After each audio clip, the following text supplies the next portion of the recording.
are you willing to pay that extra $5 and just be like, fine? Let's talk Disney and their password sharing crackdown. This is coming soon. It's coming quick, just like Vince McMahon. Starting March 12th, Disney Plus and Hulu's new user agreement bans password sharing. Here we are, ready to go. This is caught the internet in a very awkward place, as now people are threatening piracy amid the crackdown. Now, I think this is a natural thing.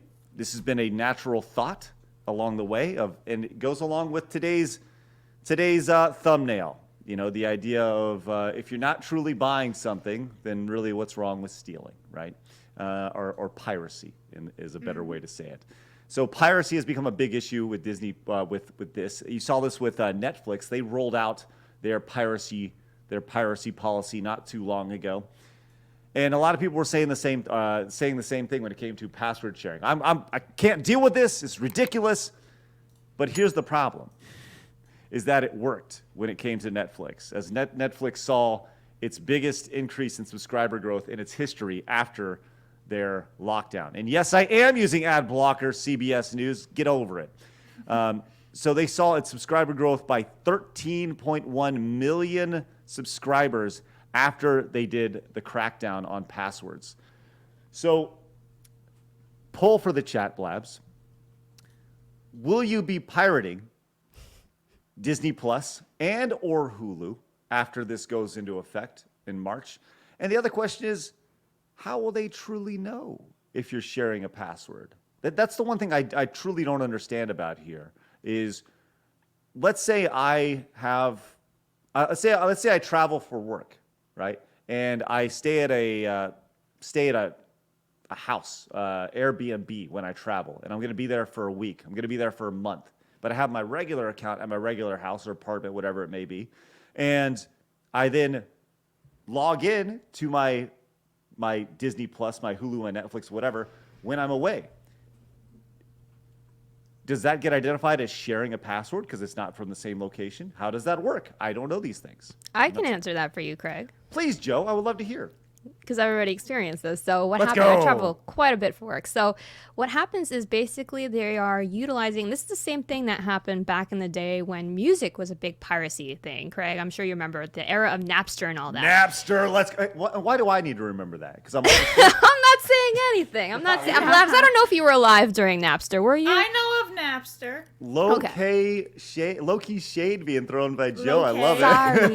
Let's go. But basically the process is we all think that we're just going to pirate stuff. We're not going to pay for this service. And then they basically chip away at our resolve with making things less expensive and easier. So, fast forward a couple decades, does anyone really pirate music anymore? No, everybody has Spotify, everybody has YouTube Music. It's just, now it's become the norm.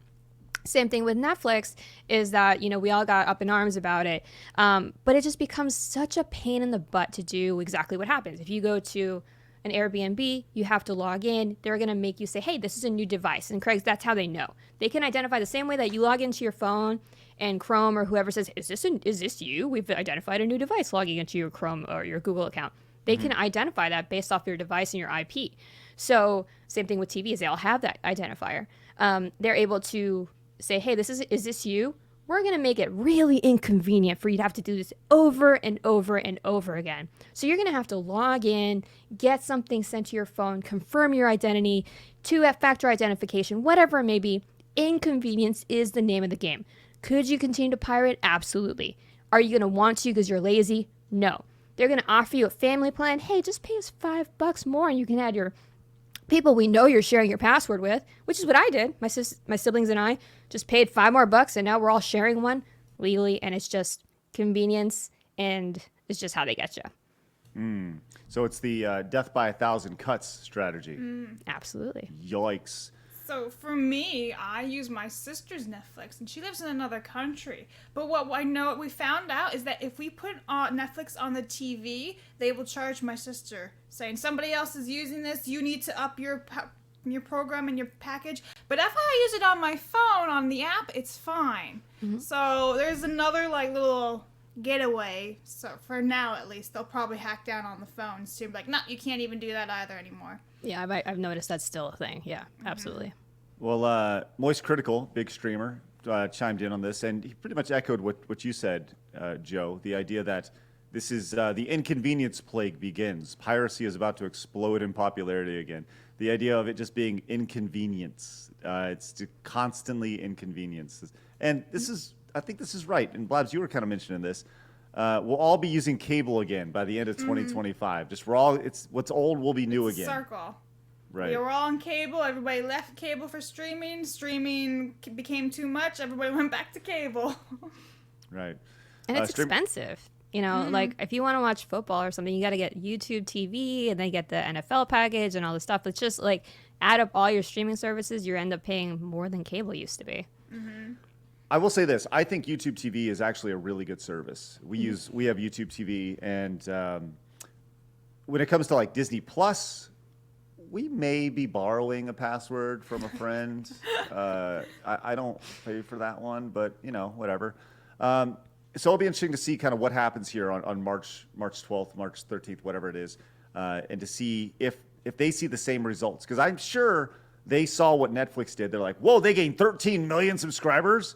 And they're like, it's a no-brainer. We're absolutely going to do this. And they're going to follow the exact strategy. I would imagine they went out and they probably hired the people at Netflix who built up this strategy and built out the execution of this and just pretty much just paid them money to come over and do the exact same thing with Disney Plus. So I guess we'll kind of see if we get locked out and I can no longer watch the Mighty Ducks anymore. Is that all you use for Disney Plus?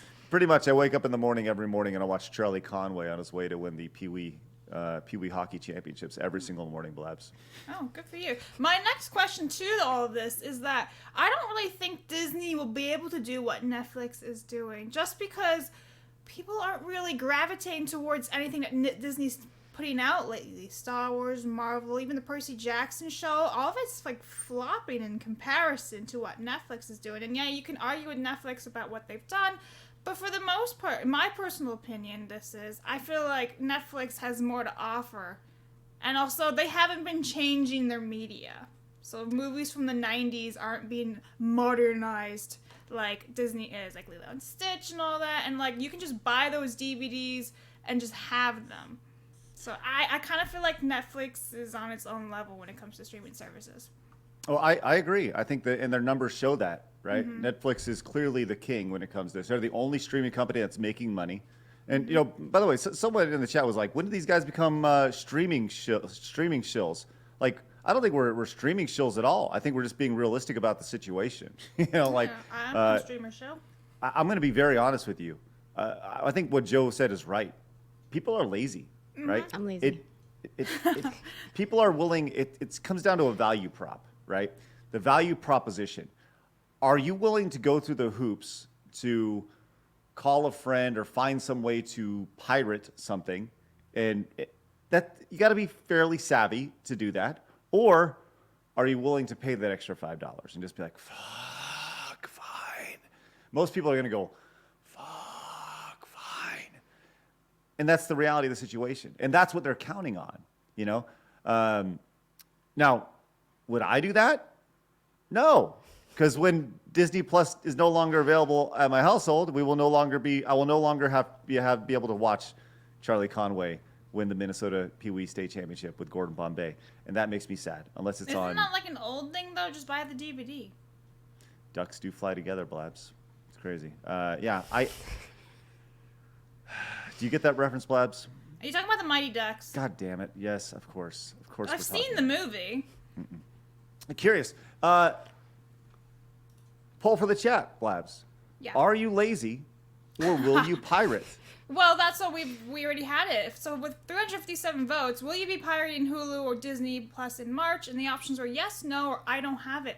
And 52% of the people were saying I don't have it. So therefore, if that's kind of like I'll pirate it basically, because if they don't have it, and they want to watch something. Well, you know, I think I see that, but here's the thing: like 22% are saying they're going to be pirating. Those are right? the honest, lazy people. Well, no. Those are the people who are not lazy. They're the ones who are willing to go the extra step. The 26% who say no, They're the ones who are willing, and I think that's important, right? Because Disney sees that as extra money. You know, like they're going to pay that extra $5-10, whatever, 10 bucks a month, whatever Disney Plus is, I don't even know, to do it. So they're like, no, I'm not going to pirate it. And I think another level of this is, are you willing to, if you're not going to pirate it, are you willing to pay for it now?